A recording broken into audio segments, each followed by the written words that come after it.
صحیح بخاری کی حدیث نمبر 907۔ میں جمعے کے لیے جا رہا تھا، راستے میں ابو عباس رضی اللہ عنہ سے میری ملاقات ہوئی۔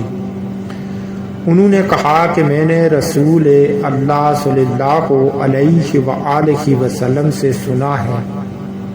کہ جس کے قدم خدا کی راہ میں غبارہ آلود ہوگے، اللہ تعالیٰ اسے دوزخ پر آرام کر دے گا۔ صحیح بخاری کی حدیث نمبر 908۔ حضرت محمد صلی اللہ علیہ وآلہ وسلم کو یہ کہتے ہوئے سنا کہ جب نماز کے لیے تکبیر کہی جائے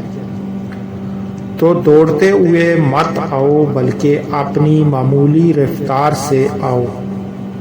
پورے اطمینان کے ساتھ۔ پھر نماز کا جو حصہ امام کے ساتھ آپ پا لو اسے پڑھ لو،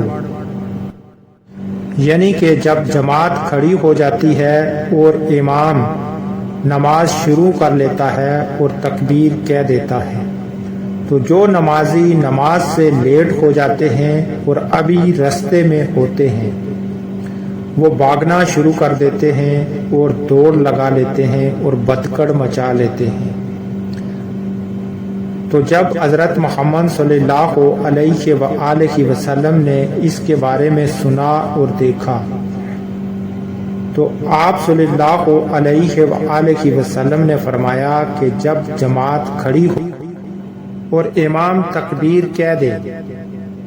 تو آپ اپنی معمولی رفتار کے ساتھ جیسا آپ نارمل چلتے ہیں ایسے ہی چل کر نماز کے لیے آئیں، اور جتنا نماز کا حصہ آپ امام کے ساتھ پا لیں اسے ادا کریں، اور جو باقی رہ جائے اس کو بعد میں ادا کریں۔ اگر امام کے ساتھ آپ نے 4 رکعتوں میں سے 1 رکعت بھی پا لی تو آپ کو پوری جماعت کا ثواب ملے گا۔